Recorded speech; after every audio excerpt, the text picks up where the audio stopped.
Alright guys, so we're going to be finishing off Unit 10 Part 1 with functional changes with aging. So this slide, it transitions into musculoskeletal disorders that's common in older adults, such as osteoporosis and arthritis. So for the bones and joints, it stems from aging, hormonal changes, and lifestyle factors that reduces the bone density and joint function. So we can see a decrease in bone formation and an increase in resorption.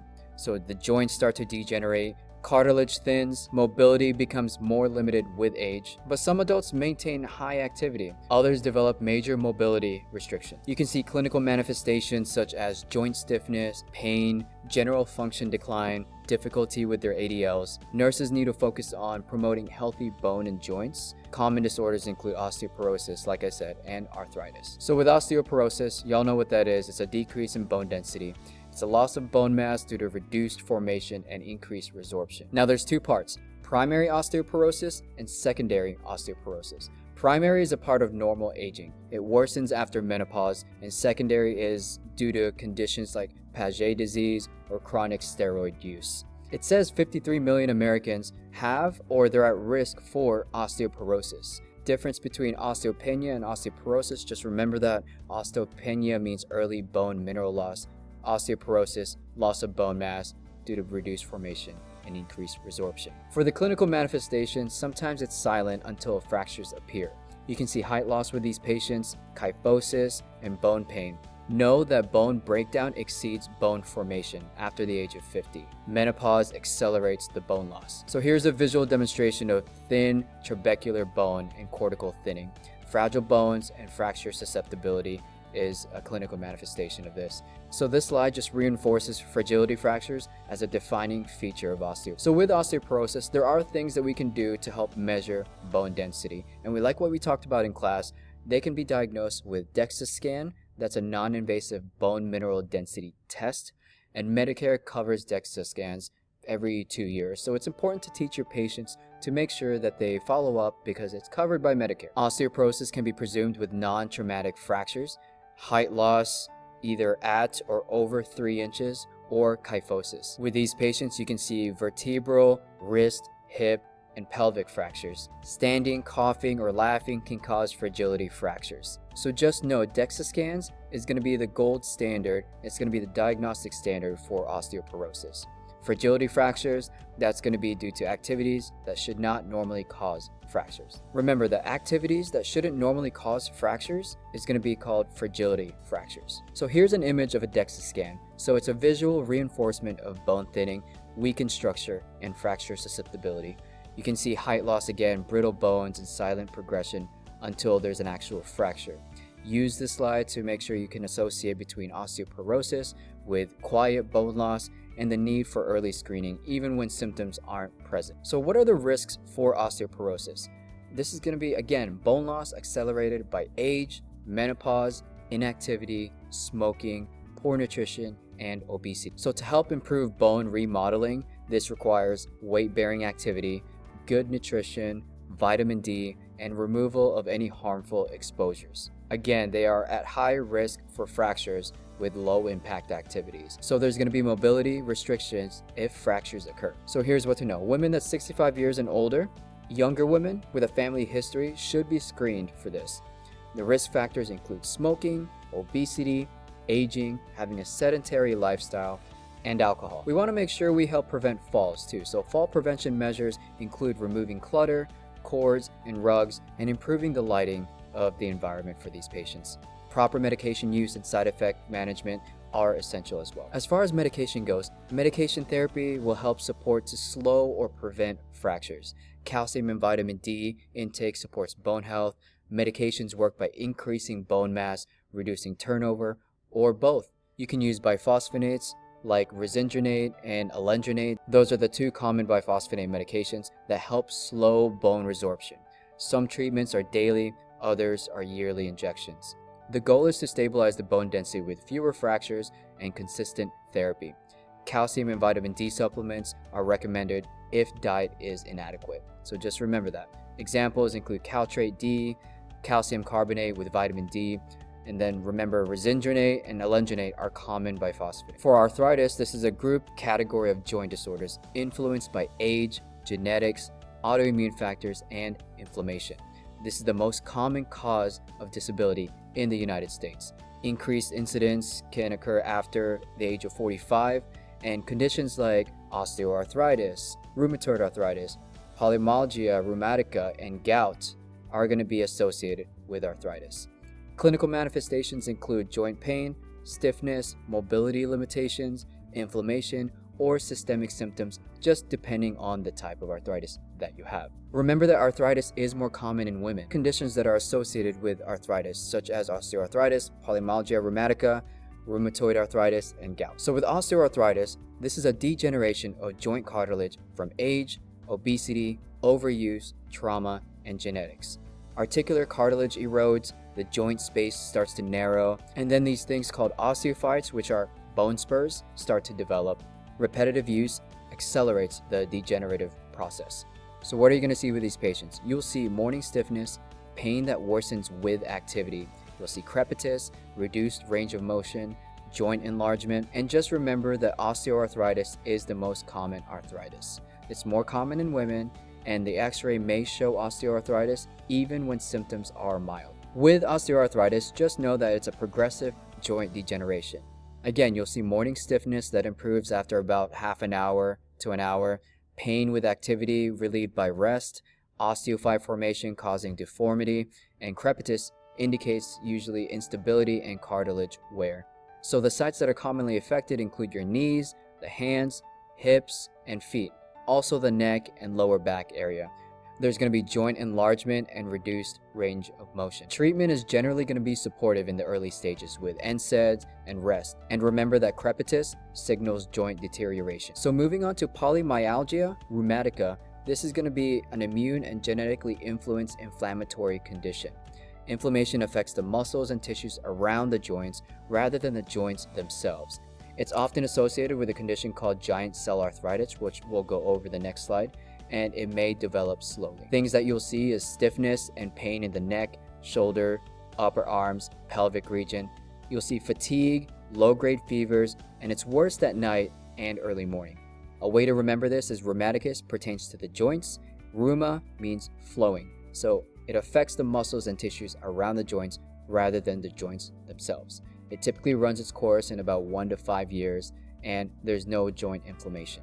Although it's likely immune and a genetically influenced inflammatory condition, there's typically no joint inflammation. So this is giant cell arteritis, GCA, aka Horton disease. This is an immune-mediated inflammation of large and medium arteries, especially with the temporal arteries. Giant cells start to appear on the biopsy, so that's how it got its name. So this is an inflammation that restricts the blood flow, risking stroke and permanent vision loss. And again, it often overlaps with PMR, which is polymyalgia rheumatica.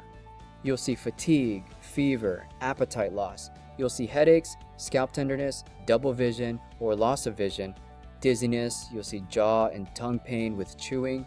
And just like with polymyalgia rheumatica, it typically runs its course in about 1 to 5 years. PMR runs its course 1 to 5 years or 1 to 2 years, and this also 1 to 5 years. GCA overlaps with PMR, it's about 40 to 60%, and then PMR overlaps with GCA, which is about 10 to 20%.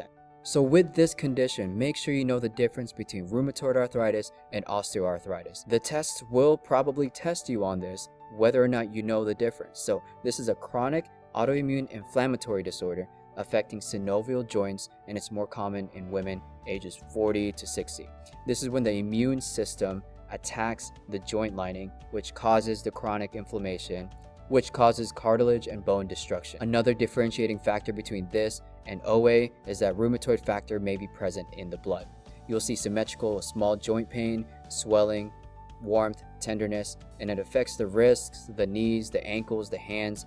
You'll see systemic symptoms like fatigue, fever, and weight loss. So remember, this is going to be a symmetrical small joint pain. RA can become chronic and progressive. It can have environmental and genetic risk factors. Also remember that rheumatoid factor is a protein that attacks healthy tissue. Moreover, with rheumatoid arthritis, remember this is an autoimmune joint destruction requiring early intervention.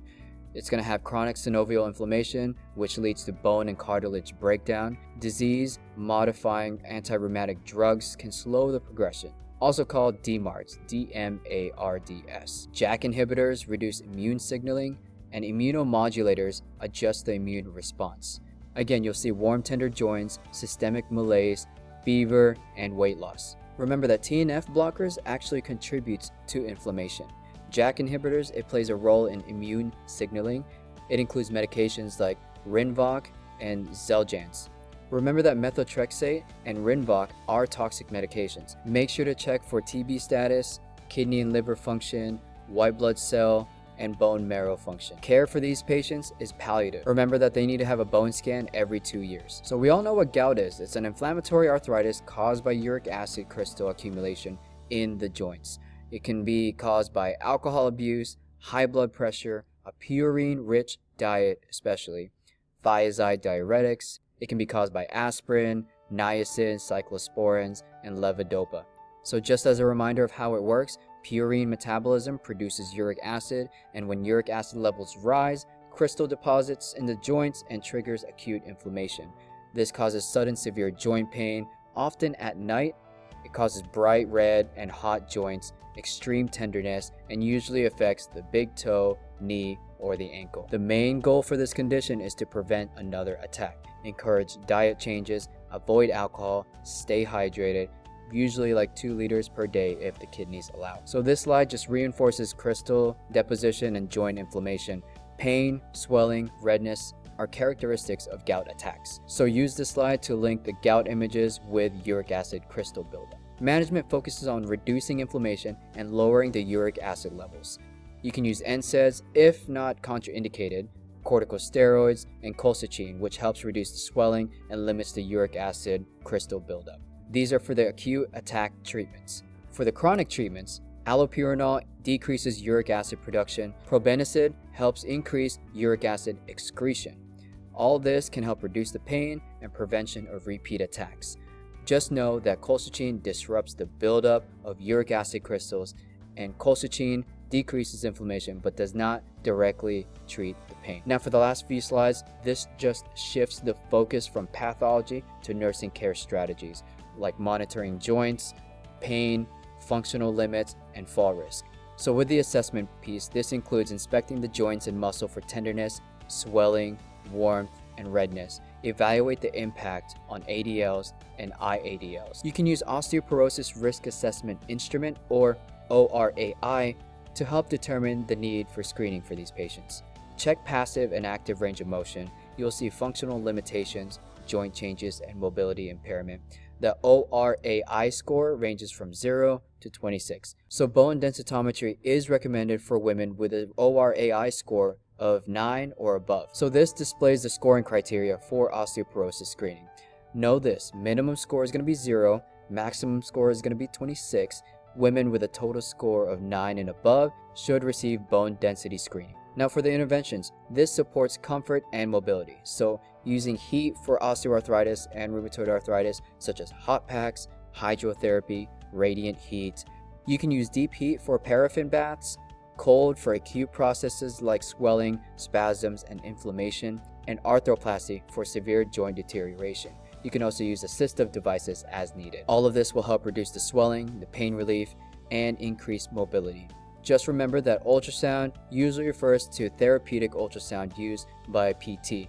Paraffin baths temporarily relieve. Now this slide shows liquid paraffin baths that provides deep heat to hands to relieve discomfort. It'll temporarily relieve stiffness and soreness. So what are the goals for this? The key goals is to manage chronic conditions, control pain, minimize disability, support safe exercise and therapy, and encourage walking, swimming, and water aerobics.